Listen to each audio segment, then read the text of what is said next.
দেখো এটা দেখতে পাচ্ছ, স্ক্রিনটা দেখতে পাচ্ছ তো? হ্যাঁ স্যার। হ্যাঁ স্যার। আচ্ছা, যেটা তোমরা লিকুইড স্টেট বলছো, এটা নিট বা ইত্যাদি সিলেবাসে কিন্তু সলিউশন হিসেবে আছে, বা মানে বইও দেখবে অনেক সময় এটা সলিউশন হিসেবেই থাকে। কেননা লিকুইড স্টেট বললে না, নর্মালি ফিজিক্সের দেখবে লিকুইড স্টেটটা আছে, যেখানে মূলত সারফেস টেনশন এন্ড ভিসকোসিটি এই দুটো নিয়ে যেখানে আলোচনা করা থাকে, সেইটা হচ্ছে মূলত তোমার লিকুইড স্টেট। আর এখানে সিলেবাসটা যা তুমি উল্লেখ করলে, সেখানে যে প্রপার্টিগুলো, এই প্রপার্টিগুলো কিন্তু একটা পিওর লিকুইডের প্রপার্টি নয়, সেটা বেসিক্যালি হচ্ছে একটা সলিউশনের প্রপার্টি। এখানে চ্যাপ্টারটা লিকুইড স্টেট না বলে সলিউশন বলাটাই হচ্ছে বেশি ভালো আর কি। আমরা সেখান থেকেই ব্যাপারটাকে স্টার্ট করব। তাহলে আমরা আমাদের মতো করে স্টার্ট করি, তারপরে পরে সিলেবাসটা দেখে মিলিয়ে নেব যে আমরা অ্যাকচুয়ালি কতখানি কভার করলাম আর কি কি নতুন কথা আমাদের বলতে হবে। ঠিক আছে, আমরা আস্তে আস্তে শুরু করি। ঠিক আছে, দেখো এক মিনিট।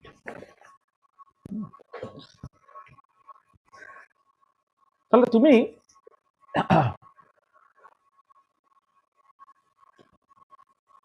প্রথমে আমরা একটু বোঝার চেষ্টা করি যে সলিউশন বলতে আমি কি বুঝছি, আর সলিউশন কত রকমের হতে পারে আর কি। ঠিক আছে, তাহলে আমরা ওই প্রথমে টাইপস অফ সলিউশনস, বা সলিউশন কি এবং সেখান থেকে টাইপস অফ সলিউশনস, এইটা একটুখানি দেখতে চাইছি আর কি। তাহলে প্রথমে যেটা দরকার, মানে আমি আজকে যা যে জিনিস আলোচনা করতে চাইছি সেটা আচ্ছা পরপর করে বলি, তারপরে কি কি আলোচনা করেছি সেটা আমরা বলে নিতে পারবো। তাহলে প্রথমে দেখি যে সলিউশন বলতে আমি অ্যাকচুয়ালি কি বুঝছি।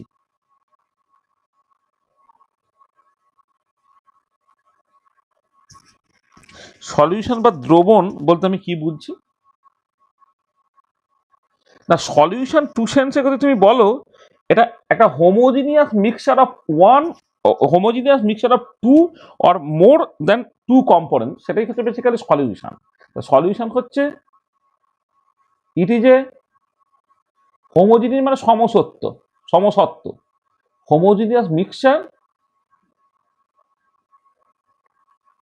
Of two or more component. এটা যে homogeneous mixture of two or more components, তাকে বলা হচ্ছে সলিউশন। আচ্ছা, এমনিতে যখন তুমি সলিউশন কনসিডার করো, সলিউশনের মধ্যে দুটো ইম্পর্টেন্ট পার্ট থাকে। একটাকে বলা হয় সলভেন্ট, আর একটাকে বলা হয় সলিউট। তাহলে একটা সলভেন্ট এবং একটা যদি সলিউট থাকে, সেটা বেসিক্যালি একটা বাইনারি সলিউশন। মানে যদি তোমার দুটো কম্পোনেন্ট থাকে তখন তাকে বলা হবে বাইনারি সলিউশন। যখন সলিউশনটাকে বলছি, তখন এই সলিউশনটা ধরে না তোমার binary, binary solution. Binary solution মানে হচ্ছে তোমার বেসিক্যালি এ সলিউশন যেখানে টোটাল দুটো কম্পোনেন্ট আছে। মানে বাইনারি সলিউশন মানে হচ্ছে a solution having only two components, দুটোই যদি পিসিস থাকে তাকে বলা হয় একটা বাইনারি সলিউশন। তো বাইনারি সলিউশনে কে কে থাকে? সলভেন্ট থাকে আর সলিউট থাকে। আজ এবারে আমরা প্রথমে বোঝার চেষ্টা করি যে সলভেন্ট বলতে আমি কি বুঝছি আর সলিউট বলতে কি বুঝছি, সলভেন্ট কাকে বলে আর সলিউট কাকে বলে, সেইটা একটুখানি আমাদের বুঝে নিতে হবে। আরে কেউ বলতে পারবে যে সলভেন্ট কাকে বলে আর সলিউট কাকে বলে? বলো দেখি, সলভেন্ট কাকে বলে আর সলিউট কাকে বলে? বলো,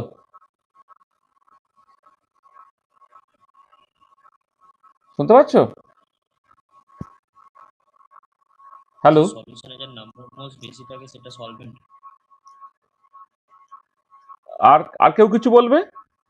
মানে ও যেটা বলছে যার নাম্বার অফ মোলস, বা অন্যভাবে বললে মোল ফ্র্যাকশনটা বেশি সেটা সলভেন্ট, যার মোল ফ্র্যাকশনটা কম সেটা সলিউট। এছাড়া আর কেউ কিছু বলতে পারবে?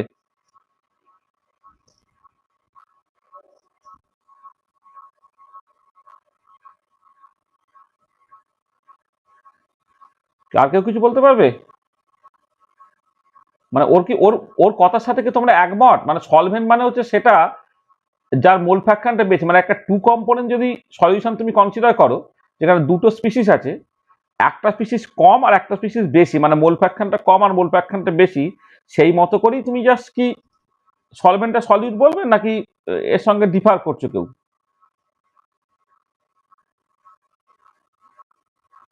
কি বলো?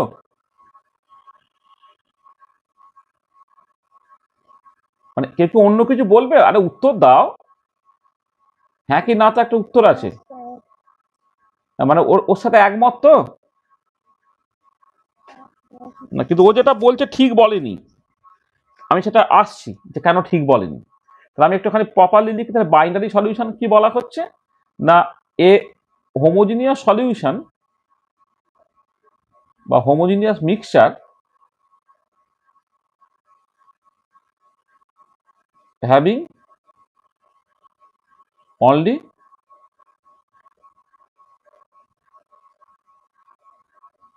টু কম্পোনেন্ট, এটা হচ্ছে বাইনারি সলিউশন। আচ্ছা, এবারে একটা হোমোজিনিয়াস সলিউশনে তোমার দুটো পার্ট থাকছে, তাহলে একটা সলিউশন যখন তুমি কনসিডার করছো, মানে মূলত binary solution,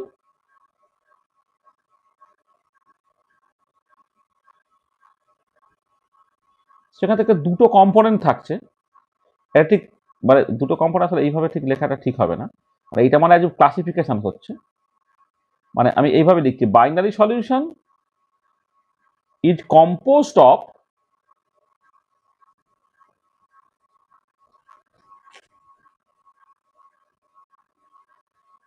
solvent and solid. ঠিক আছে, এবার আমাকে সলভেন্ট কাকে বলে একটুখানি বোঝার চেষ্টা করতে হবে। দেখো, ও যেটা বলছে যে যে কোন একটা সলিউশনে যদি দুটো কম্পোনেন্ট থাকে, যার পরিমাণটা বেশি বা যার মোল ফ্র্যাকশনটা বেশি সেটা সলভেন্ট, ওটা জাস্ট পার্শিয়ালি কারেক্ট। তোমাকে যখন ক্লাসিফিকেশনটাকে করতে হবে তখন দু রকম করে ক্লাসিফিকেশনটাকে করতে হয়। প্রথমে দেখতে হবে যে যে সলিউশনের দুটো স্পিসিস আছে, সেই দুটো কম্পোনেন্ট যখন পিওর ফর্মে ছিল তারা একই ফিজিক্যাল স্টেটে ছিল না ডিফারেন্ট ফিজিক্যাল স্টেটে ছিল, সেটা প্রথমে দেখতে হবে। ধরো দুটো গ্যাসের মিক্সচার তুমি কনসিডার করছো, দুটো লিকুইডের মিক্সচার তুমি কনসিডার করছো, সেই ধরনের সিচুয়েশন যদি হয় তখন যেটা বলছো সত্যি কথা, যে যার পরিমাণটা বেশি বা যার মোল ফ্র্যাকশন বেশি সেটা সলভেন্ট, আর যার পরিমাণটা কম সেটা হচ্ছে তোমার সলিড। কিন্তু যদি এরকম সিচুয়েশন হতো যে ধরো লিকুইড আর সলিডের মিক্সচার তুমি কনসিডার করছো বা লিকুইড গ্যাসের মিক্সচার তুমি কনসিডার করছো, তাহলে যে দুটো কম্পোনেন্ট মিলে সলিউশনটা তৈরি হচ্ছে, সেই কম্পোনেন্টগুলো যখন পিওর ফর্মে ছিল তাদের ফিজিক্যাল স্টেটগুলো কিন্তু আলাদা হয়। মানে কেউ সলিড কেউ লিকুইড। ধরো জলেতে তুমি সোডিয়াম ক্লোরাইড ডিজলভ করছো বা জলেতে তুমি অ্যামোনিয়া গ্যাস ডিজলভ করছো, এরকম যদি হতো মানে লিকুইড গ্যাস মিক্সচার বা লিকুইড সলিড মিক্সচার, সেই পার্টিকুলার কেসে কিন্তু সলভেন্ট সলিউটের ডেফিনেশনটা কমপ্লিটলি আলাদা। সেখানে কি বলা হচ্ছে না, সলভেন্ট হচ্ছে সেই কম্পোনেন্টটা যার পিওর অবস্থায় ফিজিক্যাল স্টেটটা ওভারঅল সলিউশনের ফিজিক্যাল স্টেটটাকে রিপ্রেজেন্ট করবে। ধরো জল আর অ্যামোনিয়ার মিক্সচার যখন তুমি কনসিডার করছো, ওভারঅল সলিউশনটা তো লিকুইড, তাহলে জল হচ্ছে পিওর অবস্থায় লিকুইড ফর্মে থাকে, অ্যামোনিয়া ধরো পিওর অবস্থায় তোমার গ্যাস ফর্মে থাকে। তাহলে ওভারঅল সলিউশনটা যেহেতু তোমার লিকুইড, তাহলে জলটাই হবে সবসময় সলভেন্ট, তাতে তার মোল ফ্র্যাকশনটা কম হোক বা বেশি হোক। বা তুমি ধরো জলেতে সুক্রোজ ডিজলভ করছো বা ইউরিয়া ডিজলভ করছো বা সোডিয়াম ক্লোরাইড ডিজলভ করছো, একটা সলিড তুমি লিকুইডে ডিজলভ করছো, করার পরে যে সলিউশনটা তৈরি করে সেটা লিকুইড ফেজে থাকছে। তা যেহেতু সলিউশনটা লিকুইড, তাহলে তুমি ওই সোডিয়াম ক্লোরাইড বলো, সুক্রোজ বলো, ইউরিয়া বলো, তুমি তার মোল ফ্র্যাকশন বেশি নাও আর কম নাও, সেটা সবসময় সলিউট। আর সলভেন্ট হবে জাস্ট জলটা, কারণ জল পিওর অবস্থায় লিকুইড ছিল, সলিউশনটাও তোমার কিন্তু তোমার লিকুইড হচ্ছে। সেই জন্যে যখন তোমার physical states of the pure solvent and pure solute are different, then that component whose physical state actually determine the physical states of the solution as a whole, সেটাই হবে তোমার সলভেন্ট। তাহলে খেয়াল করে দেখো, তাহলে প্রথমে হচ্ছে যে when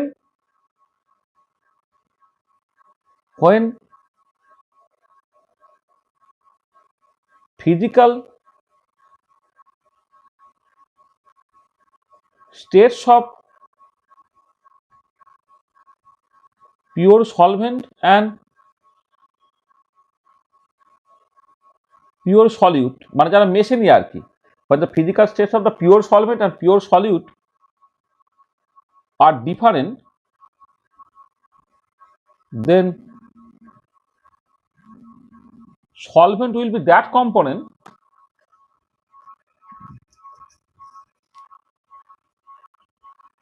then solvent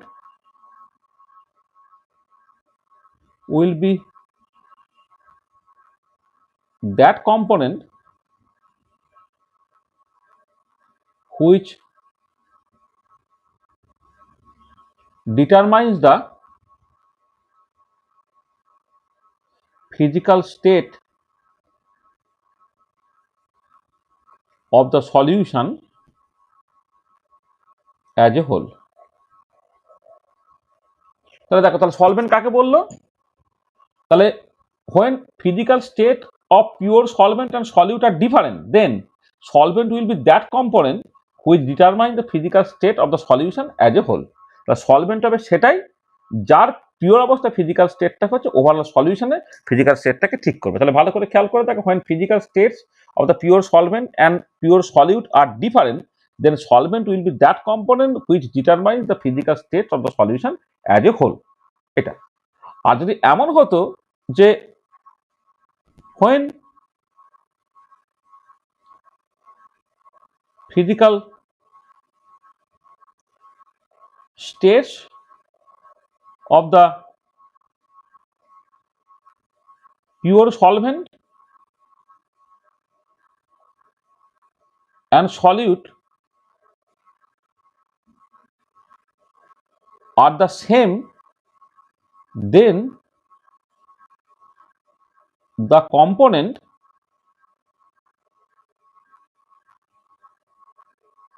which has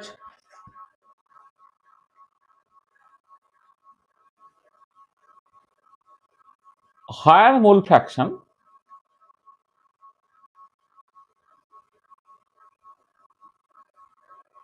will be called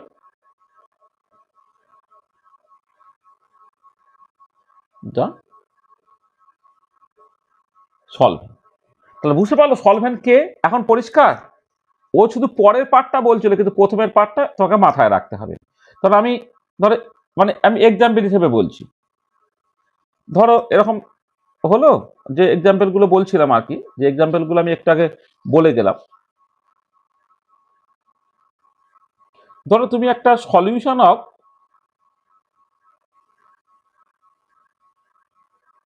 water যেটা লিকুইড অবস্থায় থাকে, এন্ড ধরো অ্যামোনিয়া কনসিডার করে যেটা ধরো তোমার ভেপার অবস্থায় থাকে বা গ্যাস অবস্থায় থাকে, তাই তো? তাহলে এইখানে তাহলে physical state of the solution কি হয়?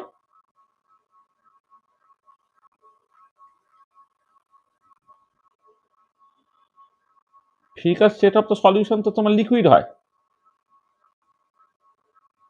Physical state of the solution liquid হচ্ছে। এখানে এই পার্টিকুলার কেসে এই জল যেটা যেটা লিকুইড অবস্থায় ছিল সেইটা হবে তোমার সলভেন্টটা, আর অ্যামোনিয়া যেটা ভেপার অবস্থায় ছিল সেইটা হবে তোমার সলিউট। এইখানে আমি মোল ফ্র্যাকশন আমার বিবেচ্য বিষয়ই হবে না। মোল ফ্র্যাকশনটা অ্যামোনিয়ার বেশি নাকি জলের বেশি আমার জানার দরকারই নেই। এইটা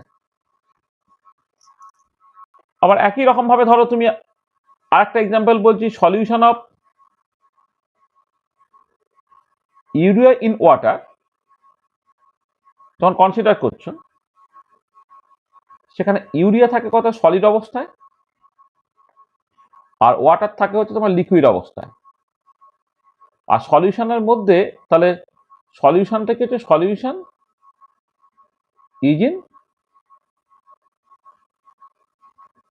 লিকুইড স্টেট। সলিউশনটা হচ্ছে তোমার লিকুইড স্টেটে থাকছে। সেখানে কি হবে? এক্ষেত্রে সলভেন্ট হবে তোমার ওয়াটার, আর সলিউট হবে হচ্ছে তোমার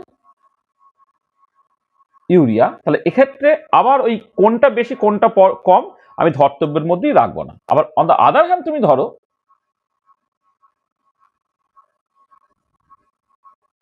on the other hand consider a homogeneous mixture of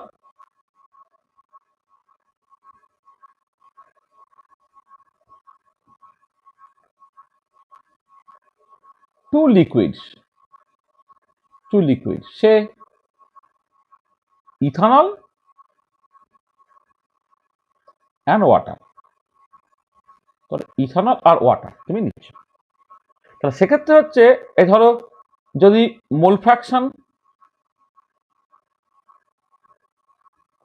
of ইথানলটা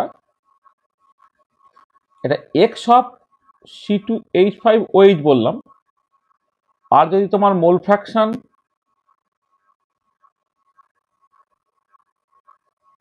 of water যদি এইটা তুমি লেখো, তাই তো, তাহলে যদি এমন হয় যে if mole fraction of C2H5OH টা greater than mole fraction of H2O, তখন C2H5OH হয়ে যাবে সলভেন্ট আর H2O হয়ে যাবে তোমার সলিউট। এইটা আবার যদি এমন হতো if mole fraction of H2O actually greater than mole fraction of C2H5OH, এক্ষেত্রে H2O তোমাকে বলতে হবে সলভেন্ট আর C2H5OH বলতে হবে তোমার সলিউট। তাহলে যার মোল ফ্র্যাকশন কম সেটা সলিউট, যার মোল ফ্র্যাকশন বেশি সেটা হচ্ছে তোমার সলভেন্ট। ঠিক একই রকম করে তুমি ধরো solution of nitrogen and oxygen gas তুমি নিচ্ছ। সলিউশন অফ নাইট্রোজেন মানে এয়ারে মূলত নাইট্রোজেন এবং অক্সিজেন থাকে, তাহলে আমি দুটো গ্যাসের মিক্সচার নিচ্ছি, তাহলে solution of nitrogen gas plus ধরো অ্যান্ড অক্সিজেন গ্যাস। আমি ব্র্যাকেটে ওই গ্যাস ফিজিক্যাল স্টেটটাকে বোঝানোর জন্য আমি ব্র্যাকেটে এই জিটাকে লিখে দেবো। তো solution of nitrogen gas oxygen দুটো গ্যাসের মিক্সচার। তাহলে এখানে ধরো লেটসে মোল ফ্র্যাকশন অফ মানে এইটা বেসিক্যালি আমি বলছি এয়ার আর কি, এয়ারের কথা। তাহলে মোল ফ্র্যাকশন অফ নাইট্রোজেন হচ্ছে তোমার 0.8 এর মতো, মোল ফ্র্যাকশন অফ অক্সিজেন হচ্ছে অ্যাপ্রক্সিমেটলি 0.2 এর মতো। মানে 80% মতো নাইট্রোজেন থাকে, 20% মতো তো অক্সিজেন থাকে, সেখানে মোল ফ্র্যাকশন অফ নাইট্রোজেন অ্যাপ্রক্সিমেটলি 0.8 আর অক্সিজেনের মোল ফ্র্যাকশন ধরো অফ দ্য অর্ডার অফ 0.2। এইটা তার মানে পরিষ্কার, এইটা দেখে পরিষ্কার বুঝতে পারছো এখানে সলভেন্টটাকে লিখতে হবে কি, সলভেন্টটা হচ্ছে তোমার নাইট্রোজেন গ্যাস, আর সলিউটটা এটা হয়ে যাবে তোমার অক্সিজেন গ্যাস। তাহলে বোঝা গেল? তাহলে তোমার একটা সলিউশনের কাছে সলভেন্ট এবং সলিউট কাকে বলে এটা তোমার কাছে পরিষ্কার তো?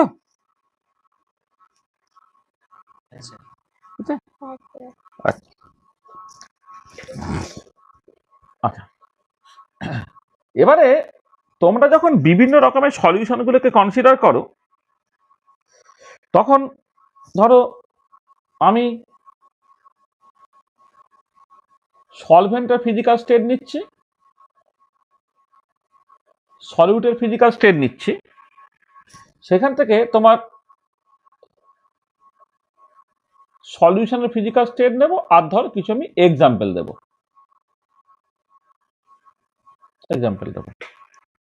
ধরো সলভেন্টটা তুমি গ্যাস নিলে, আমি কতগুলো সিচুয়েশন বলছি।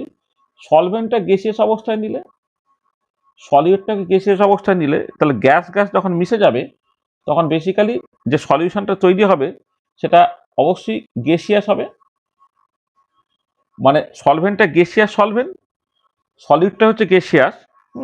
যে সলিউশনটা তৈরি হবে সেটা গ্যাসিয়াস অবশ্যই হবে।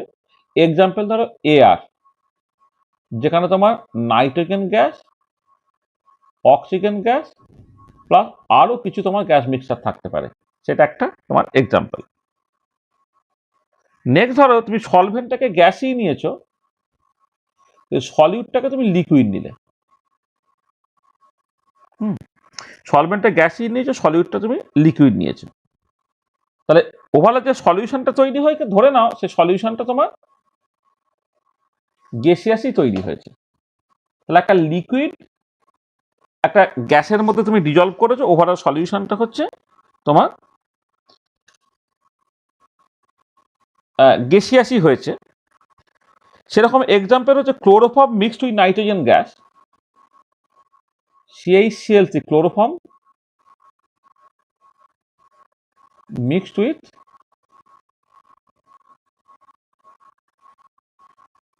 নাইট্রোজেন গ্যাস, এটা হচ্ছে তার এক্সাম্পল।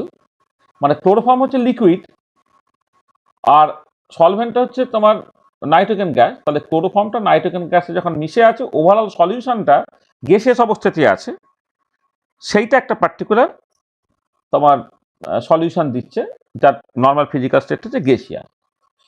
আর একটা হচ্ছে সলভেন্টটা তুমি গ্যাস নিলে, কিন্তু সলিউটটা হচ্ছে সলিড ফেজে তুমি নিয়েছো, কিন্তু এমন হবে যাতে করে সলিউটটা কিন্তু অবশ্যই গ্যাসিয়াসই হচ্ছে। সেটা হচ্ছে ক্যাম্ফর কর্পূর, ক্যাম্ফর ইন নাইট্রোজেন গ্যাস, মানে ক্যাম্ফর গুঁড়ো করে নাইট্রোজেন গ্যাসের সাথে যদি মিশিয়ে দেওয়া হয়, তাহলে একটা হোমোজিনিয়াস সলিউশন তৈরি করে, যেখানে সলিউটটা হচ্ছে সলিড ফেজে আছে, সলভেন্টটা গ্যাস ফেজে আছে, ওভারঅল সলিউশনটা কিন্তু গ্যাসিয়াস। তাহলে দেখো এই সলিউশনটা এখানে গ্যাসিয়াস হলো। আচ্ছা, নেক্সট যেটা হতে পারে 4 নম্বর, 5 নম্বর এবং 6 নম্বরে তোমার আলটিমেটলি যেটা সলিউশনটা তৈরি হবে সেটা তোমার লিকুইড স্টেটে থাকছে, কিন্তু এক্ষেত্রে সলভেন্টটা আমি সবসময় লিকুইডই নিচ্ছি।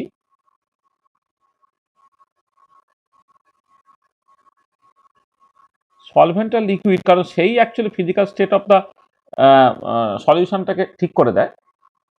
এবারে সলিউটটা গ্যাস ফেজেও থাকতে পারে, সলিডটা লিকুইড ফেজেও থাকতে পারে, সলিডটা সলিড ফেজে থাকতে পারে, কিন্তু ওভারঅল ফিজিক্যাল স্টেটটা কিন্তু তিনজনের ক্ষেত্রে ধরো লিকুইড লিকুইড লিকুইড। তাহলে গ্যাস যখন লিকুইডে মিক্সড হচ্ছে, সেটা হচ্ছে অক্সিজেন ডিজলভ ইন ওয়াটার। তুমি দেখো, তুমি তো জানো যে আমাদের মাছ বা ইত্যাদি, তারা যে অক্সিজেন দরকার পড়ে তাদের, সেটা জলে যে ডিজলভ অক্সিজেন আছে, হ্যাঁ, সেইটা সাহায্যেই তারা শ্বাস প্রশ্বাস নেয় আর কি। তাহলে oxygen dissolve in water, oxygen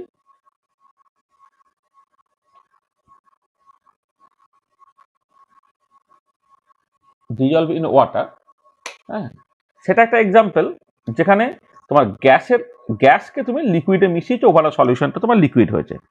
R liquid mixture হচ্ছে খুব সিম্পল, যেটা হচ্ছে অ্যালকোহল, যেটা এক্সাম্পল অ্যালকোহল ধরো জলে মেশানো হচ্ছে, তাহলে ইথানল ডিজলভ ইন ওয়াটার,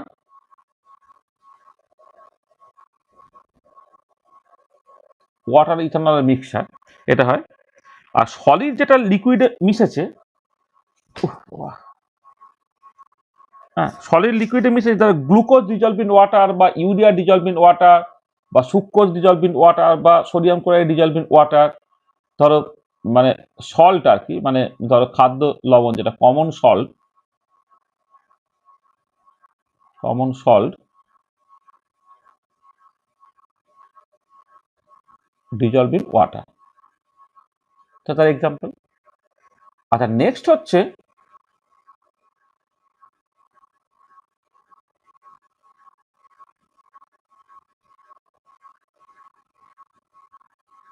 সাত আর নয়, এই তিনটে সিচুয়েশনে আমার সলভেন্টটা সবসময় সলিড ফেজে আর সলভেন্টটাই হচ্ছে তোমার সলিউশনের ফিজিক্যাল স্টেটটা রিপ্রেজেন্ট করে। তাহলে এটাও হবে সলিড, এটাও হচ্ছে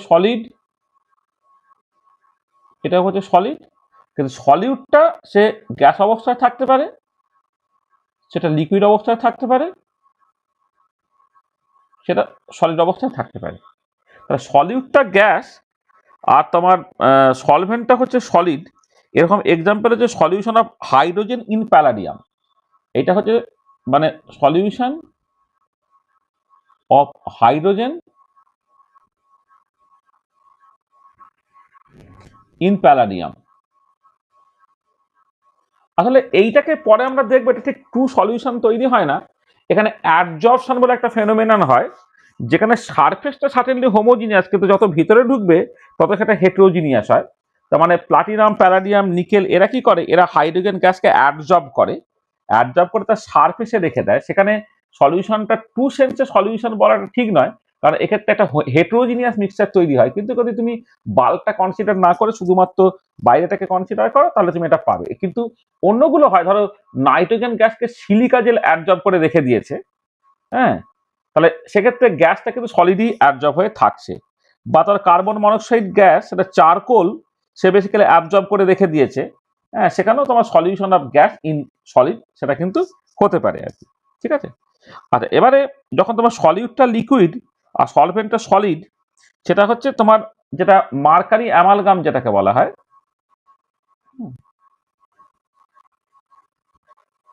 মানে mercury amalgam,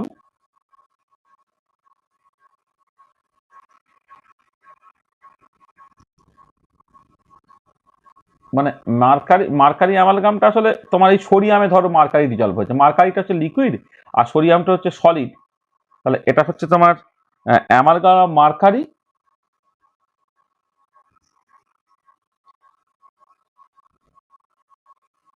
amalgam of mercury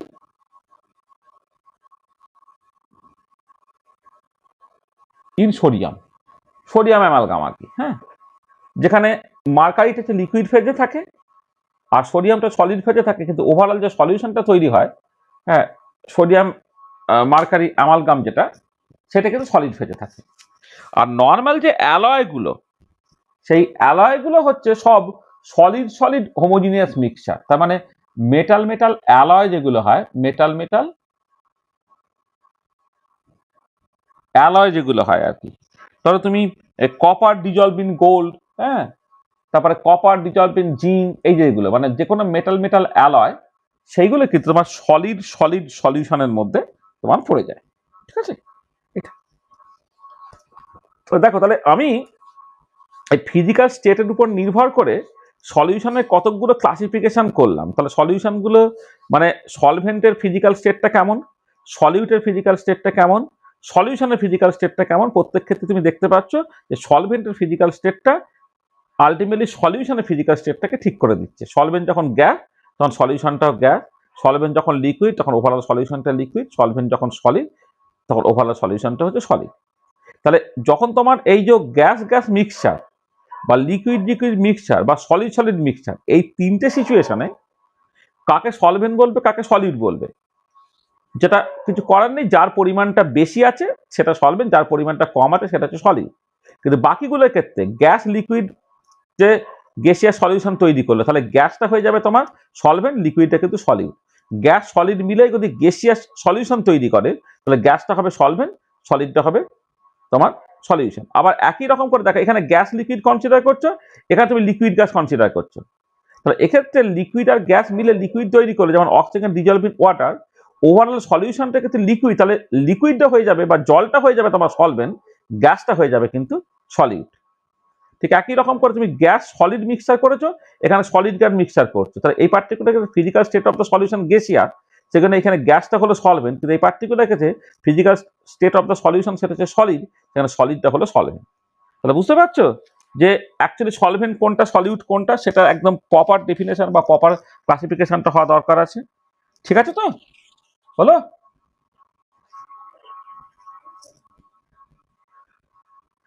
sir ঠিক আছে। ঠিক আছে, তাহলে আমি যেটা আলোচনা করলাম সেটা হচ্ছে টাইপস অফ সলিউশন।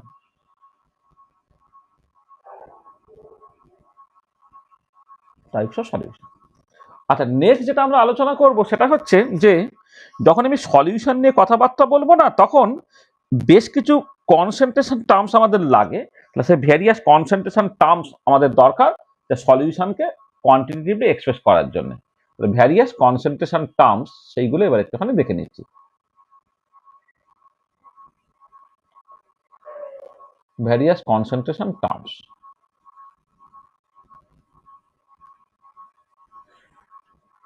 আচ্ছা, কিছু কিছু কনসেন্ট্রেশন টার্ম আমরা আগে দেখেছি, যেমন মোলারিটি, মোলালিটি, নর্মালিটি, এগুলো আমরা দেখেছি। এছাড়াও আরো বেশ কিছু কিছু কনসেন্ট্রেশন টার্মস আছে, যে সমস্ত রকমের কনসেন্ট্রেশন টার্মগুলো আমি একটুখানি আলোচনা করতে চাইছি আর কি।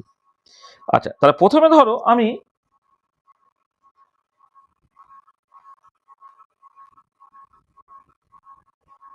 প্রথমে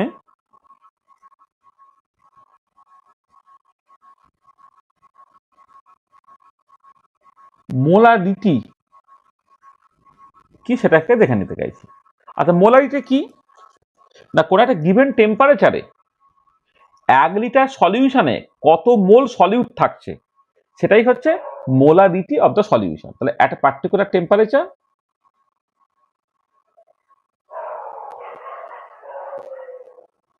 particular temperature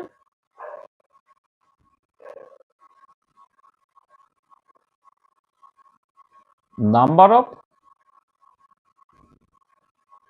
moles of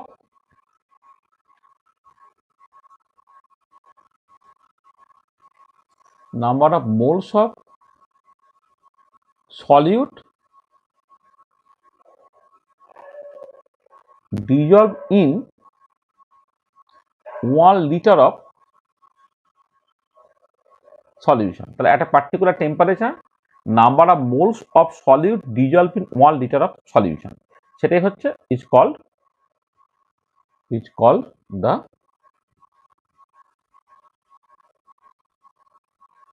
molarity of the solution. তাহলে এখানে কিন্তু সলিউশনটা হতে হবে 1 লিটার। এবারে যেহেতু সলিউশনটা 1 লিটার মানে অ্যাকচুয়ালি ভলিউম রিপ্রেজেন্ট করছে, ভলিউমটা কিন্তু টেম্পারেচার উপর ডিপেন্ড করে, সেখানে মোলারিটি কিন্তু একটা টেম্পারেচার ডিপেন্ডেন্ট কোয়ান্টিটি। এটা আচ্ছা, এবারে অনেক সময় অ্যাসিড বেস টাইট্রেশন বলো বা রেডক্স টাইট্রেশন বলো, যখন তুমি করো তখন মোলারিটির থেকে যেটা মোর ইউজফুল যে কনসেন্ট্রেশন টার্মটা, সেটাকে বলা হয় নর্মালিটি। আচ্ছা, মোলারিটিকে ক্যাপিটাল এম দিয়ে এক্সপ্রেস করা হয়, মানে মোলারিটিকে যখন তুমি করবে এটা ক্যাপিটাল এম দিয়ে এক্সপ্রেস করা হয়, ঠিক আছে? তো এটা মানে এটা ধর ক্যাপিটাল এম দিয়ে এক্সপ্রেস করা হয় এটা, আর নর্মালিটাকে ক্যাপিটাল এন দিয়ে এক্সপ্রেস করা হয়। আচ্ছা, তোমরা মলিকুলার ওয়েট আর ইকুইভ্যালেন্ট ওয়েটের তফাৎটা বোঝো। ইকুইভ্যালেন্ট ওয়েটটা হচ্ছে molecular weight divided by certain একটা ফ্যাক্টর, সেটা বিভিন্ন সাবস্টেন্সের ক্ষেত্রে বিভিন্ন হয়। ধরো অ্যাসিডের ক্ষেত্রে হচ্ছে মলিকুলার ওয়েটকে তোমার প্রতিস্থাপনযোগ্য হাইড্রোজেনের সংখ্যা, যেটা রিপ্লেসেবল হাইড্রোজেন যেটা, সেটা দিয়ে ভাগ করতে হয়। বেস যদি হয় তাহলে মলিকুলার ওয়েটকে রিপ্লেসেবল ওয়েজ মাইনাস দিয়ে ভাগ করতে হয়। বা কোন একটা সল্ট যদি হয় তখন মলিকুলার ওয়েটকে ক্যাটায়নের চার্জ ইন্টু ক্যাটায়নের যোজ্যতা বা অ্যানায়নের চার্জ ইন্টু অ্যানায়নের যোজ্যতা সেটা দিয়ে ভাগ করতে হয়। করে যেটা পাও তুমি ইকুইভ্যালেন্ট ওয়েট পাও। এবার সেই ইকুইভ্যালেন্ট ওয়েটটাকে গ্রামে প্রকাশ করে, সেটা গ্রাম ইকুইভ্যালেন্ট ওয়েট হলো। তাহলে এবারে কোন একটা পার্টিকুলার টেম্পারেচারে 1 লিটার সলিউশনে কত গ্রাম ইকুইভ্যালেন্ট সলিউট ডিজলভ আছে, সেইটা হচ্ছে তার নর্মালিটি। তার নর্মালিটি বাই ডেফিনেশনটা কি হচ্ছে না, at a particular temperature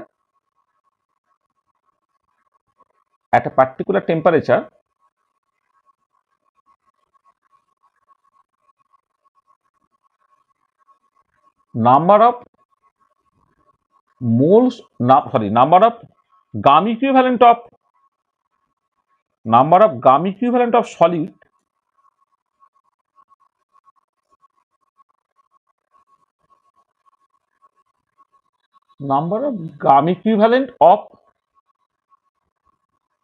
solute dissolved in 1 liter of solution is called the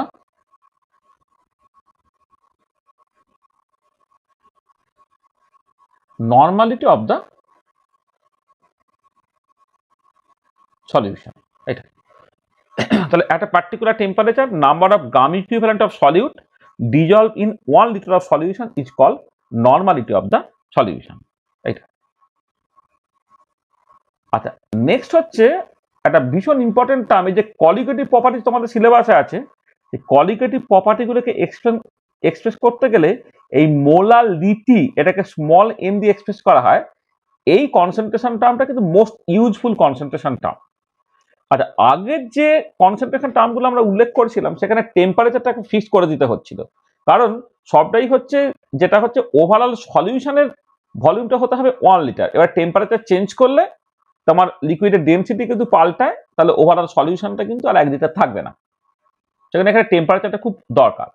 আর মোলারিটির ক্ষেত্রে সেটা ইম্পর্টেন্ট নয়। তাহলে মোলারিটি হচ্ছে তোমার number of moles of solute dissolve in 1 KG of the solvent. তাহলে এখানে কোনো টেম্পারেচারের কোনো এফেক্ট থাকবে না। তাহলে এটা হচ্ছে নাম্বার অফ, এখানে একটা পার্টিকুলার টেম্পারেচার আমি বলবো না, number of moles of solute dissolved in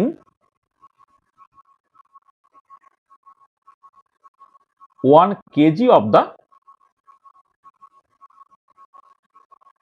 solvent, 1 kg of the solvent, ঠিক আছে? The number of moles of solute dissolved in 1 kg of the solvent, এটা, ঠিক আছে? এটা তাহলে দেখো তুমি যদি ইউনিট দেখো তাহলে নর্মালি তুমি মোলারিটিকে এম দিয়ে এক্সপ্রেস করছো, এম মানে মোল পার লিটার। আচ্ছা, নর্মালিটি যখন তুমি লিখছো সেটা হচ্ছে গ্রাম ইকুইভ্যালেন্ট পার লিটার, কিন্তু যখন মোলারিটি লিখছি সেটা হচ্ছে মোল পার কেজি। তাহলে খেয়াল রাখবে, তাহলে এক্ষেত্রে যদি তুমি ইউনিটটাকে লেখো, মানে কনভেনশনাল ইউনিটটা কি বলছি, মানে এটা হচ্ছে তোমার খুব যে এসআই ইউনিট বলছি সেরকম না, ইউনিটটা মোলারিটি মানে হচ্ছে বেসিক্যালি মোল পার লিটার। যখন নর্মালিটি বলছি সেটা হচ্ছে তোমার, এর যদি ইউনিটটাকে তুমি লেখো সেটা হচ্ছে গ্রাম ইকুইভ্যালেন্ট পার লিটার।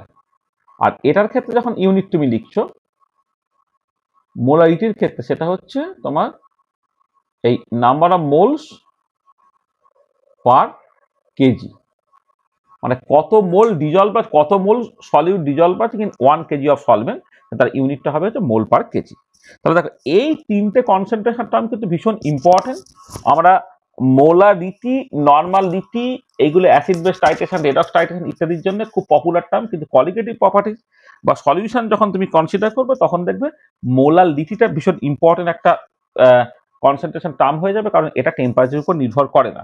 কারণ কোয়ালিটেটিভ প্রপার্টিকে যখন আমি তার এলিভেশন অফ বয়লিং পয়েন্ট বলছি, ডিপ্রেশন অফ ফ্রিজিং পয়েন্ট বলছি, তার মানে পরিষ্কার বোঝা যাচ্ছে কি যে যখন তোমার পিওর সলভেন্টে কোনো একটা সলিউট অ্যাড করছি তখন ফ্রিজিং পয়েন্ট কমতে পারে, বয়লিং পয়েন্ট বাড়তে পারে।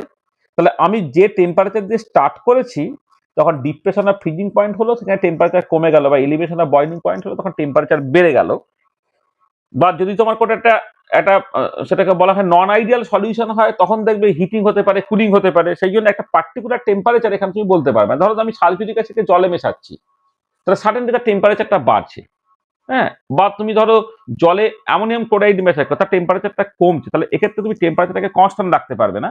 সেখানে মোলারিটি বা নর্মালিটি এই টার্মগুলো ওদের ক্ষেত্রে খুব একটা প্রযোজ্য না। যেটা বলা উচিত সেটা হচ্ছে মোলারিটি দিয়ে সবকিছু এক্সপ্রেস করা উচিত, যেখানে টেম্পারেচার ডিপেন্ডেন্স টার্মটা তোমার থাকবে না, এইগুলো। আচ্ছা, এছাড়া যে কনসেন্ট্রেশন টার্মগুলো ভীষণ ইম্পর্টেন্ট, যেটা আমাদের খুব কাজে লাগে, সেগুলো একটুখানি বলি। সেটা হচ্ছে মোল ফ্র্যাকশনটা খুব ব্যবহার করা হয়। মোল ফ্র্যাকশন, ধরো কোন একটা হোমোজিনিয়াস সলিউশন তুমি কনসিডার করেছো, সেখানে কোন একটা পার্টিকুলার সাবস্টেন্স, তার মোল ফ্র্যাকশন কি করে লিখবে তুমি? তাহলে mole fraction of ith component in a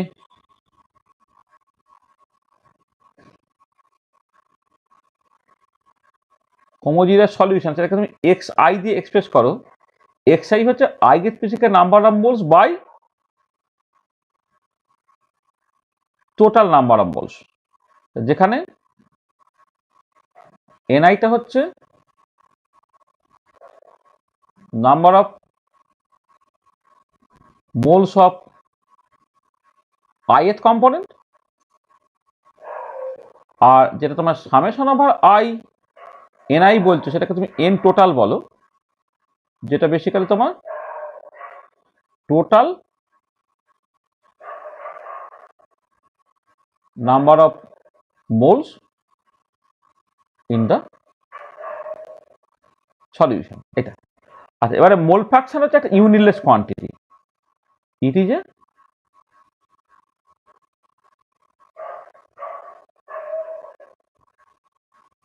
এটা কিন্তু একটা ইউনিটলেস কোয়ান্টিটি। মোল ফ্র্যাকশনে কিন্তু কোনো ইউনিট হয় না। এই কোয়ালিটেটিভ প্রপার্টি ইত্যাদি এক্সপ্রেস করতে গেলে না মোল ফ্র্যাকশনটাও কিন্তু একটা ইকুয়ালি ইম্পর্টেন্ট রোল প্লে করে, সেটা এটা হলে তোমাদের দেখতে হবে, এটা। আচ্ছা, এছাড়া কতগুলো কনসেন্ট্রেশন টার্ম বলা হয় যেগুলো অত যে খুব পপুলারলি ব্যবহার করা হয় সেরকম না, তবু তাদের জন্য একটুখানি বলে নেওয়া ভালো। যেমন নেক্সট যেটা আমরা আলোচনা করি সেটা হচ্ছে তোমার মাস percentage.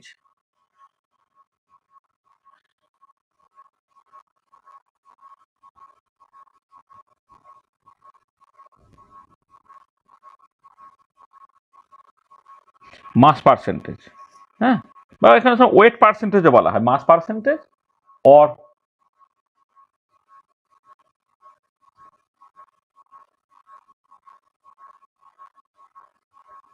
Mass percentage or weight percentage. সেটা কি?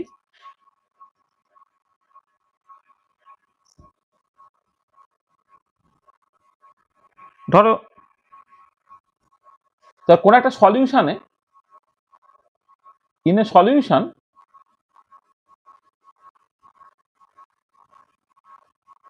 mass percentage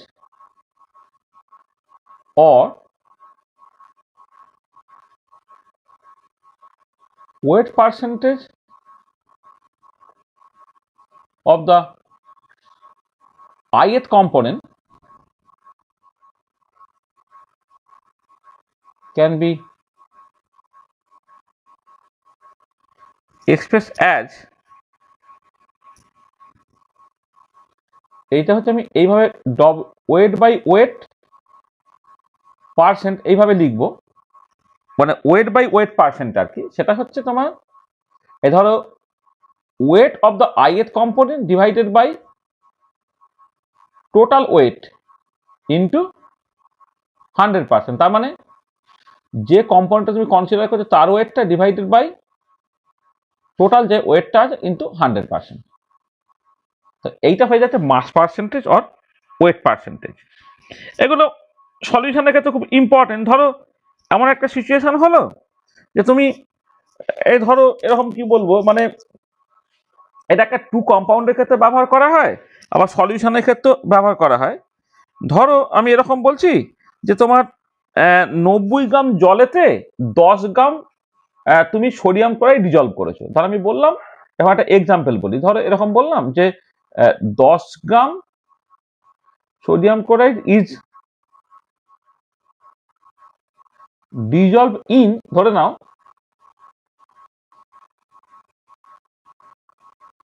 90 gram of water. তাহলে W by W percentage of sodium chloride কত হবে? সোডিয়াম ক্লোরাইডের পরিমাণটা হচ্ছে 10 গ্রাম ডিভাইডেড বাই টোটাল ওজন কত হলো, 10 গ্রাম প্লাস 90 গ্রাম মিলে 100 গ্রাম হলো, ইন্টু 100%, তার মানে বেসিক্যালি 10% হলো। ঠিক একই রকম ভাবে weight by weight percentage of যদি তুমি ওয়াটার কনসিডার করো, সেটা কত হবে? 90 gram divided by 100 gram into 100%, তার মানে এটা হয়ে গেল তোমার 90%। তাহলে এইভাবে মাস পার্সেন্টেজ বা ওয়েস্ট পার্সেন্টেজকে তুমি এক্সপ্রেস করতে পারবে এটা। আচ্ছা, যেমন করে মাস পার্সেন্টেজ তুমি করলে যখন কোনো একটা লিকুইড বা তোমার গ্যাস হবে, তখন একই রকম ভাবে ভলিউম পার্সেন্টেজ ডিফাইন করা হয়।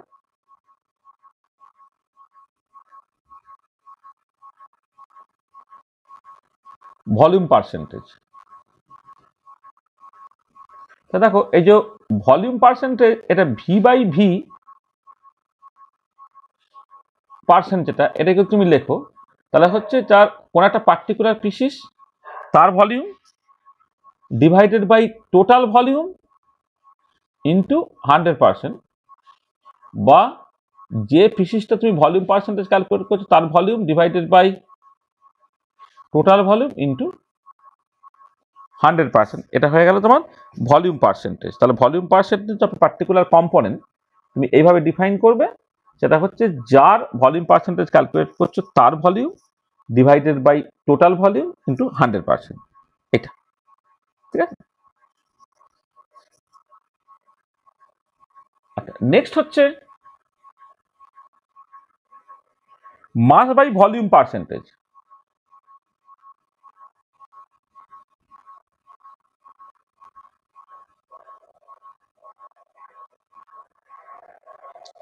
মাস বাই ভলিউম পার্সেন্টেজ, তাহলে আবার ওই একটা মিক্সার তুমি কনসিডার করো, একটা সলিউশন তুমি কনসিডার করো, তার ক্ষেত্রে এই মাস বাই ভলিউম পার্সেন্টেজ এটা তুমি কি করে লিখবে? সেটা হচ্ছে যে যে সলিউটটাকে, এটাকে এমটা করে মোলার মাসের ক্ষেত্রে গুলিয়ে যাবে, ডব্লু দিয়ে লিখছি, ডব্লু বাই ভি পার্সেন্ট। তো W/V% মানে কি, যে পিসিসটা তুমি কনসিডার করছো, যে পার্টিকুলার পিসিসটা, তার যে ওজনটা ডিভাইডেড বাই টোটাল ভলিউমটা ইন্টু 100, এই পার্সেন্টেজ। তার মানে যে পিসিসটার জন্য তুমি মাস বাই ভলিউম পার্সেন্টেজ ক্যালকুলেট করছো, তার ওজনটা তাকে তোমাকে ভাগ করতে হবে টোটাল ভলিউমটা ইন্টু 100, এটা, সেটা হয়ে যাবে তোমার ভলিউম পার্সেন্টেজ। ঠিক আছে, এইটাকে ঠিক এইরকম ভাবে বলা উচিত না, এটাকে এইভাবে লিখছে বাট এইভাবে ঠিক নয়। মানে এইটাকে না বলা উচিত হচ্ছে যে ধরো 100 ml করে একটা সলিউশন, সেখানে কতটা পরিমাণ মানে মাসে কতটা পরিমাণ সলিউট ডিজলভ আছে, মানে এটা বলা উচিত হচ্ছে যে mass of solute dissolve in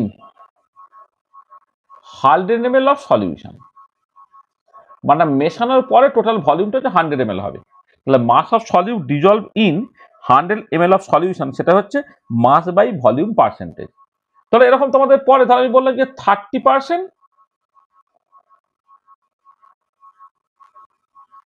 sucrose solution, এইটা কিন্তু এই যে 30% বলা আছে, এইটা কিন্তু বেসিক্যালি এই ওয়েট বাই ভলিউম সেই পার্সেন্টে বলা আছে।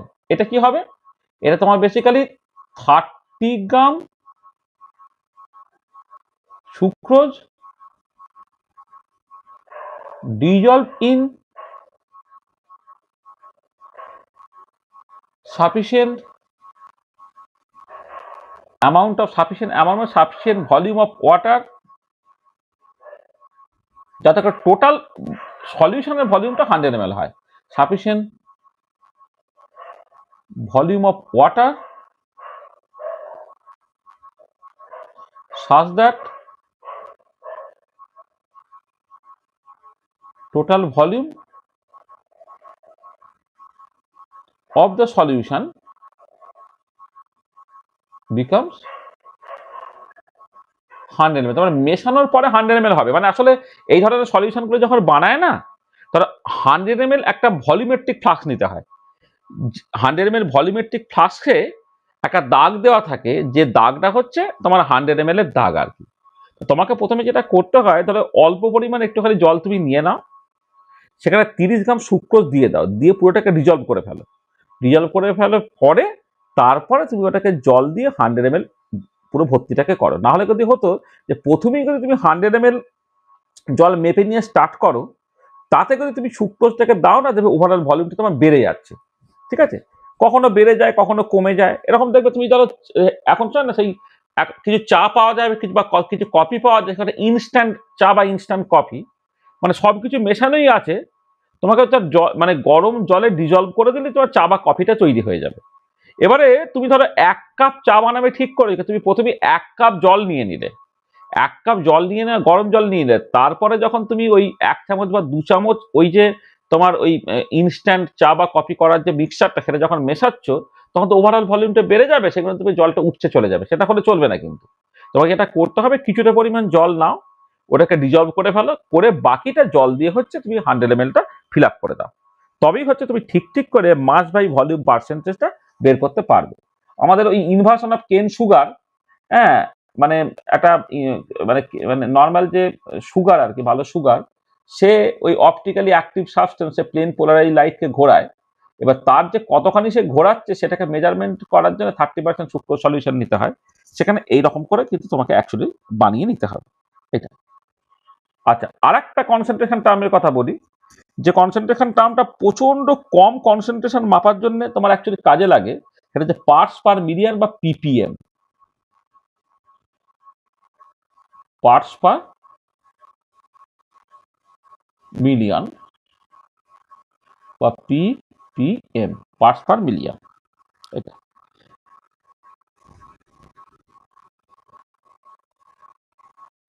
আচ্ছা, পার্টস পার মিলিয়নটা কিভাবে তুমি লিখবে দেখো, যে যখন তোমার মানে মানে সবসময় প্রথম কথা হচ্ছে এইটা খুব কম পরিমাণ যদি ডিজলভ থাকে তখন তোমাকে লিখতে হয়। তাহলে পার্টস পার মিলিয়নটা হচ্ছে তোমার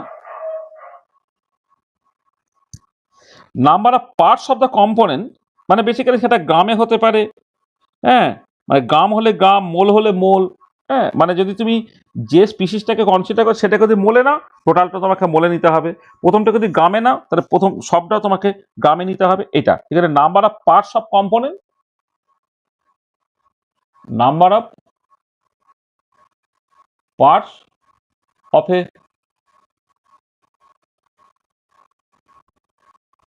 পার্টিকুলার কম্পোনেন্ট, যে কম্পোনেন্টটা তুমি পার্টস পার মিলিয়নটাকে বের করবে, ডিভাইডেড বাই হচ্ছে total number of parts of all components in the solution, components in the solution, এইটা তাকে তুমি গুণ করছো 100, এই সরি 10⁶ দিয়ে, মানে পার্টস পার মিলিয়ন, মিলিয়ন মানে 10⁶, তাকে তুমি গুণ করছো কত, 10⁶ দিয়ে। এইটা যেটা হলো এটা পার্টস পার মিলিয়ন হলো। ঠিক একই রকমের পার্টস পার 1000 হতে পারতো, পার্টস পার 1000 মানে এটা 10⁻³ দিয়ে গুণ হবে।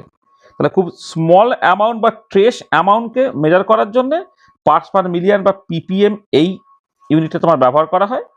তাহলে তোমার পার্টস পার মিলিয়ন যেমন চলে, পার্টস পার 1000 তোমার চলতে পারে, পিপিটি। তখন তখন এটা 10⁶ এর বদলে এটা 10⁻³ হবে। এটা তাহলে বুঝতে পারলে যে বিভিন্ন যে কনসেন্ট্রেশন টার্মস গুলো বললাম, এই কনসেন্ট্রেশন টার্মগুলো কিন্তু আমাদের কাজে লাগবে। তাহলে molarity, normality, molality, mole fraction, mass percentage আর ওয়েট পার্সেন্টেজ, W/W পার্সেন্ট এইভাবে লিখতে হবে, volume percentage, mass by volume percentage, আর পার্টস পার মিলিয়ন। তাহলে এই কনসেন্ট্রেশন টার্মগুলো কোয়াইট কমন, এটা তোমাদের ব্যবহার করতে হবে। ঠিক আছে, বুঝছে? Yes, sir. Yes, sir. বুঝছে? আচ্ছা, আমি একটা প্রবলেম দিচ্ছি, করো তো দেখি।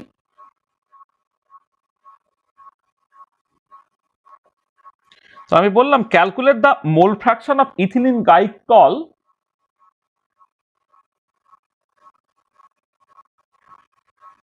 calculate the mole fractions of ethylene glycol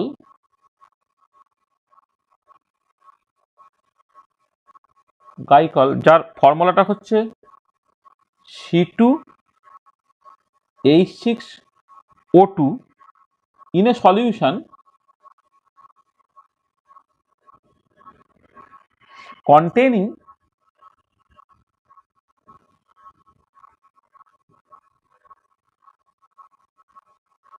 20% of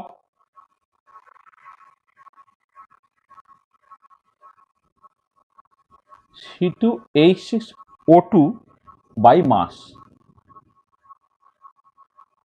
তাহলে calculate the mole fraction of ethylene glycol in a solution containing 20% of ethylene glycol of mass.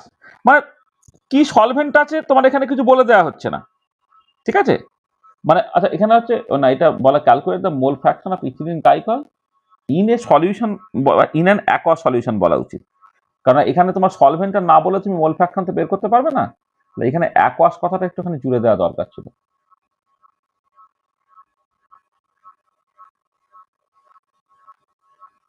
In an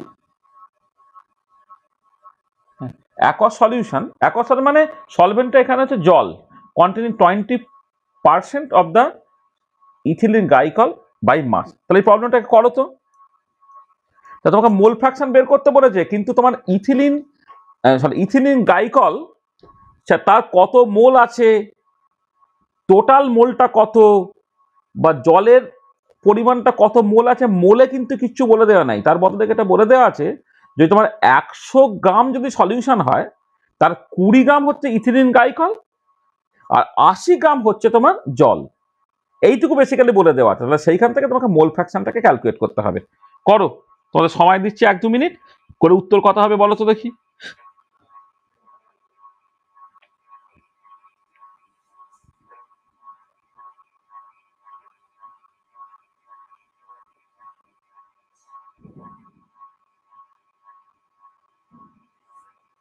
বলো।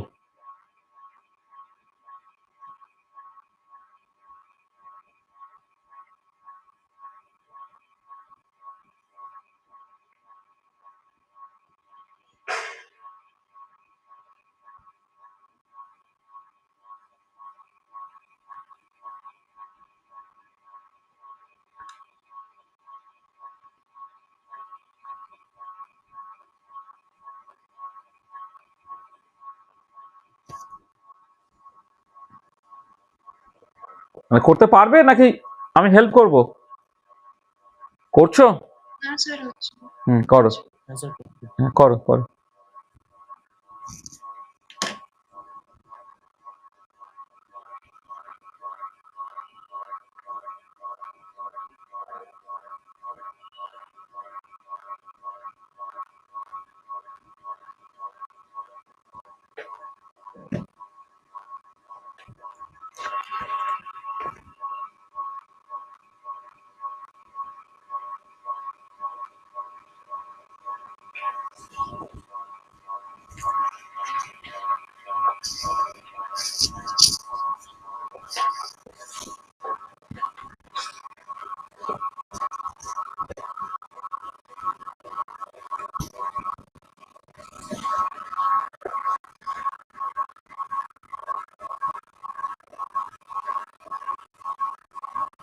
তাহলে আমি শুরুটা করি।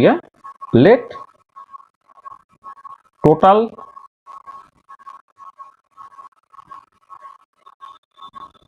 মাস of the solution, mass of the solution ধরে নাও তোমার W. ঠিক আছে, তাহলে এখানে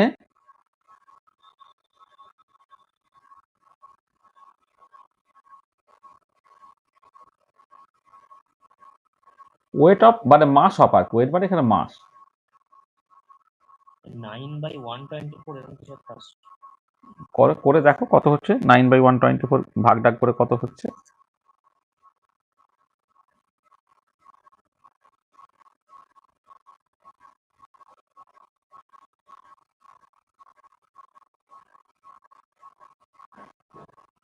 জিরো 0.07 মতো।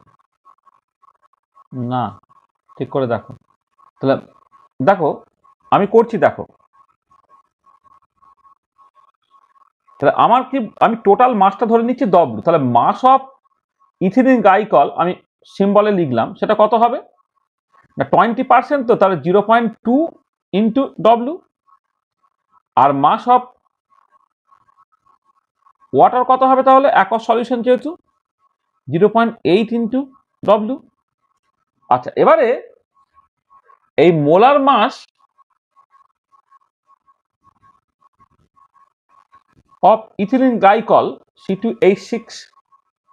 C2H6O2 সেটা কত, তাহলে মোলার মাস অফ C2H2O6 সেটা হয়ে যাচ্ছে কত, 12 into 2 plus C2H6O2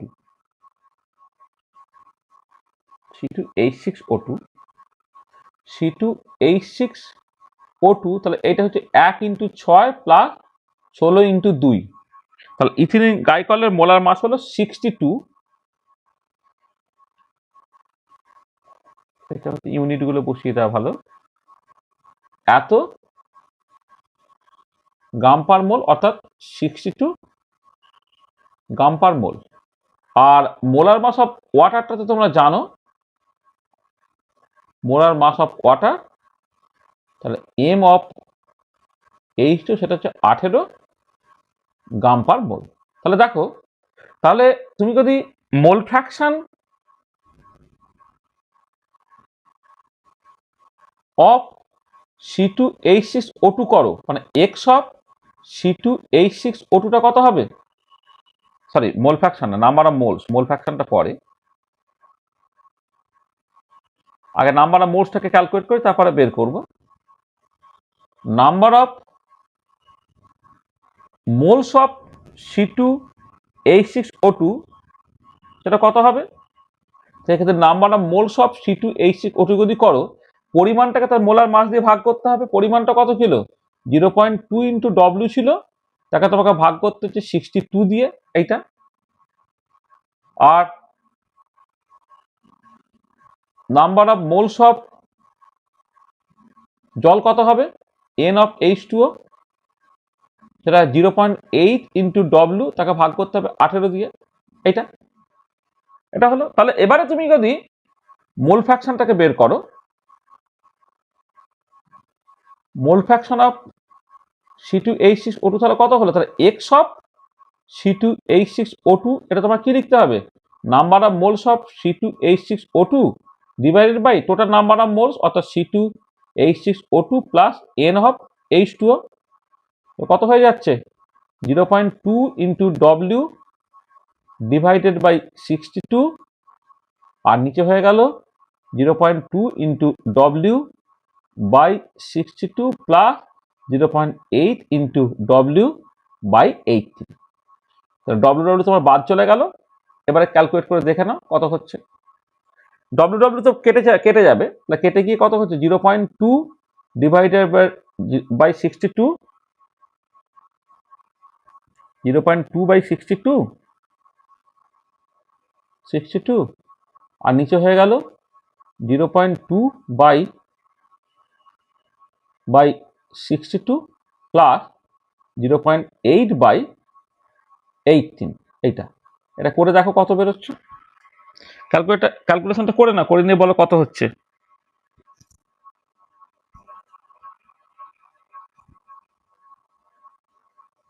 zero point 068 এরকম বেরোচ্ছে কিনা দেখো তো।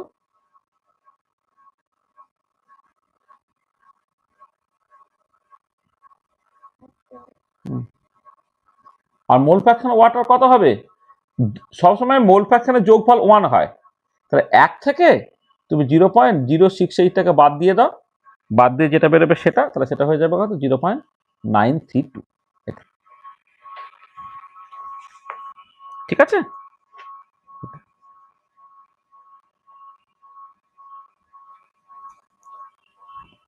বুঝতে পারলে? হ্যাঁ স্যার। আচ্ছা, নেক্সট একটা প্রবলেম করো তো।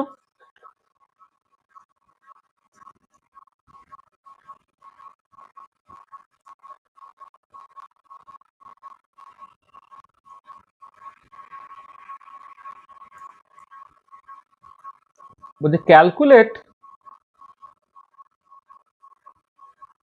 the molality of 2.5 gram of ethanoic acid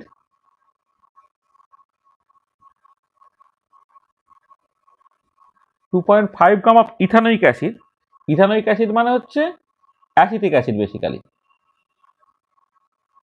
CH3COOH dissolved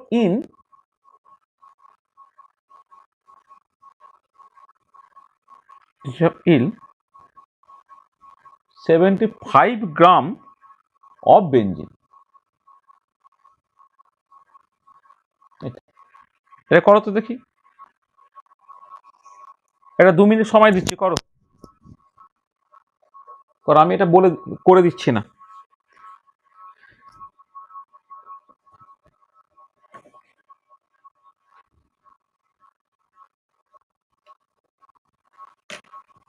করো দেখি এটা, আমি 1 মিনিট রেখে 1 মিনিট পরে আসছি, তোমরা এটা করে ফেলো ততক্ষণে।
হ্যাঁ, করেছো?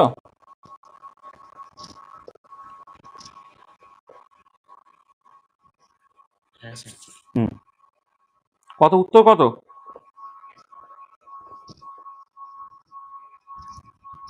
5/9 মোল পার কেজি। তাহলে একবারে বলো, মানে এটা ফ্র্যাকশনটা বের করে 5/9টা কত হচ্ছে। 0.5. ঠিক আছে। তাহলে দেখো, তাহলে এখানে দেখো, মানে বেসিক্যালি মোলালিটি মানে কি, মোল পার কেজি। তো তাহলে এখানে 2.5 গ্রাম ইথানোয়িক অ্যাসিড বলেছে, সেটা কত মোল? তো তার জন্য এটা করতে হবে যে মলিকুলার ওয়েট বা molar mass of acetic acid, সেটা কত? সেটা যদি এম অফ CH3 COOH বলো, এটা কত হবে? কার্বন হচ্ছে দুটো আছে, তাহলে 12 ইন্টু 2, হাইড্রোজেন আছে 4টে, তাহলে 1 ইন্টু 4, তাহলে অক্সিজেন আছে দুটো, তার মানে 16 ইন্টু 2, তাই তো? তো কত হলো? 60। 60. এর ইউনিটটা একটুখানি লিখে নি, ইউনিট হচ্ছে গ্রাম পার মোলে। এইটা হচ্ছে গ্রাম পার মোল, তার মানে বেসিক্যালি 60 গ্রাম পার মোল। এটা molar mass of acidic acid 60 gram per mole. তাহলে তোমার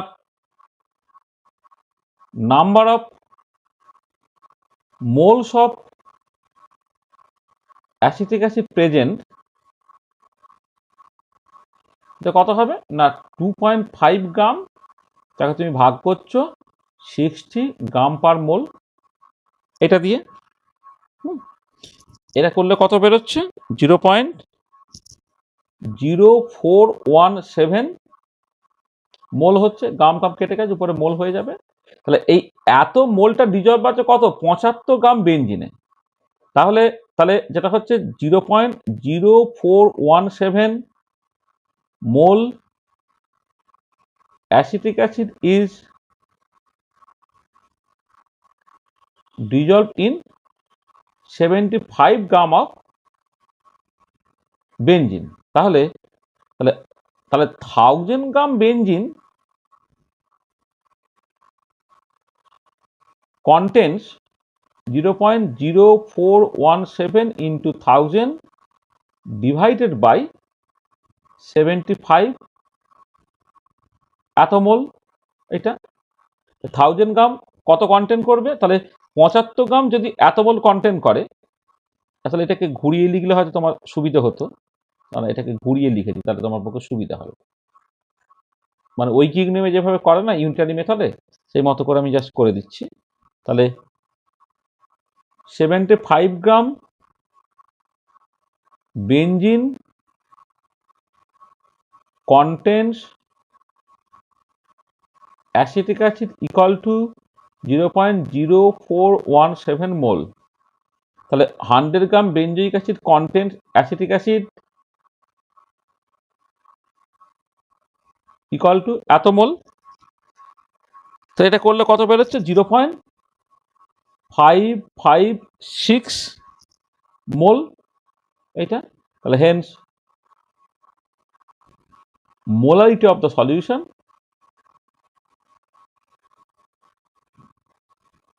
সেটা হচ্ছে 0.556 মোল পার কেজি। তাহলে 1 কেজি কতটা কন্টেন্ট করছে, 1 কেজি কত মোল কন্টেন্ট করছে, সেটা হচ্ছে মোলারিটি। তাহলে এই ক্ষেত্রে মোলারিটি অফ দ্য সলিউশন হবে 0.556 মোল পার কেজি। এটা ঠিক আছে।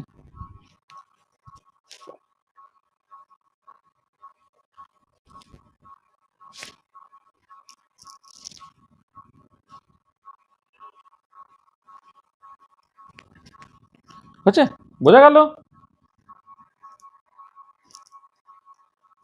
হ্যাঁ স্যার। তাহলে এইরকম করে তুমি নিউমেরিক্যাল প্রবলেমগুলোকে কিন্তু করতে পারবে। হ্যাঁ, তাহলে একটা প্রবলেম আমি বাড়ির জন্য দিচ্ছি, এটা যেমন আমি করে দিলাম, আমি হোমওয়ার্ক হিসেবে দিচ্ছি।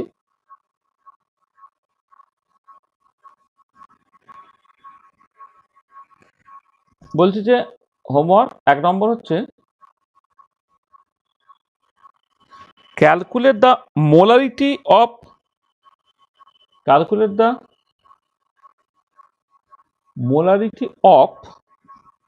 each of the following solution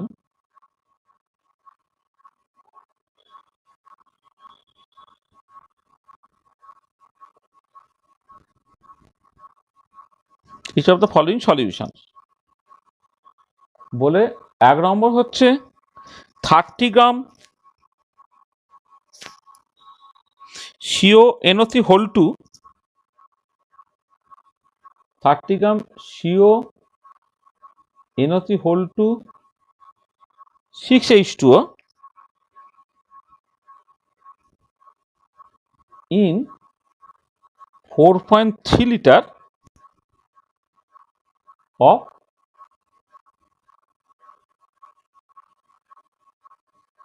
aqueous solution. এটা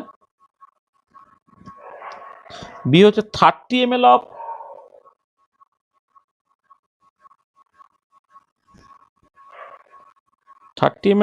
0.5 molar sulfuric acid, 0.5 molar sulfuric acid diluted to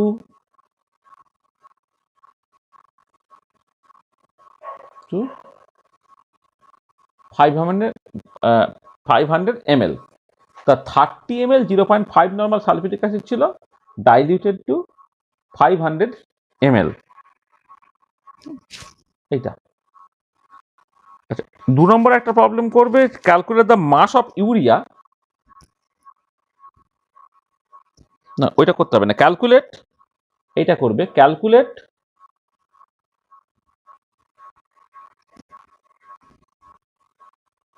এক নম্বর হচ্ছে molality,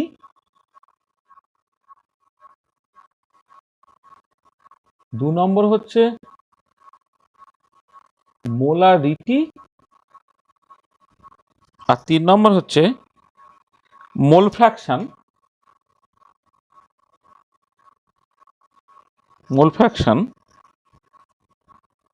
of potassium iodide if the density of 20% packet হচ্ছে ওয়েট বাই ওয়েট আর কি, aqueous solution of Ki is 1.202 gram per centimetre cube, তো তোমাকে molarity এবং মোল fraction বের করতে হবে, যেটা একটা কেআই এর অ্যাকোয়াস সলিউশন দেওয়া আছে, তার ডেনসিটিটা বলে দেওয়া, মানে 20% সলিউশন বলে দেওয়া আছে এবং তার ডেনসিটিটা বলে দেওয়া আছে 1.202 গ্রাম পার সেন্টিমিটার কিউব। এটা তো তার জন্য তোমাকে মোলারিটি এবং মোল ফ্র্যাকশনটা তোমাকে বের করতে হবে এই পার্টিকুলার কেস। ঠিক আছে?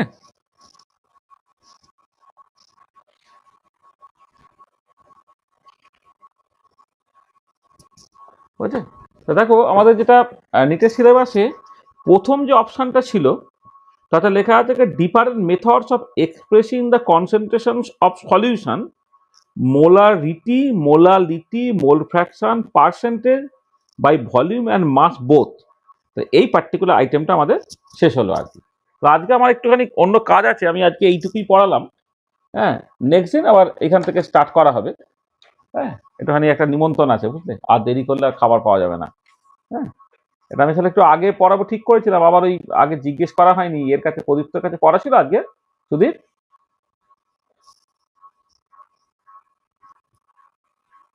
আজকে পড়া ছিল?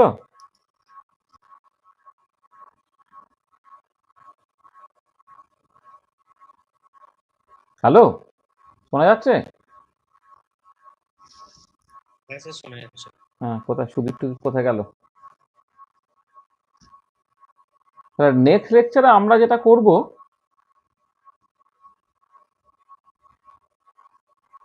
সলিবিলিটি,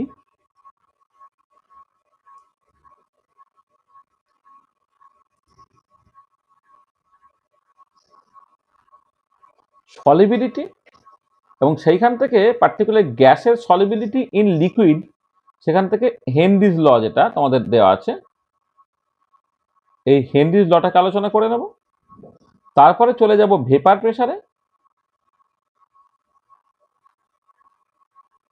প্রেসার অফ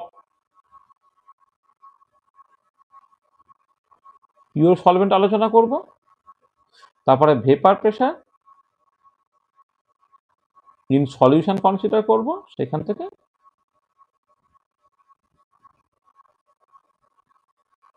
রাউস ল। ঠিক আছে, তাহলে এই যে পার্টটা আছে এই পার্টটা আমরা পরের দিন আলোচনা করব, এবং সেইখান থেকে আমি ওই আইডিয়াল এবং নন আইডিয়াল সলিউশন সম্বন্ধে কিছু কথাবার্তা আমরা এখানে বলে নিতে পারবো। Ideal and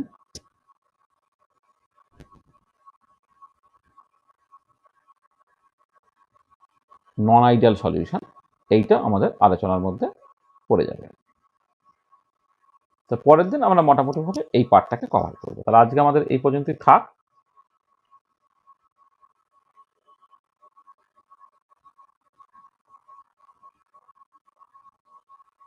end of lecture. তো দেখো, কারো কাছে কিছু থাকে, কিছু জিজ্ঞাসা থাকে বলো।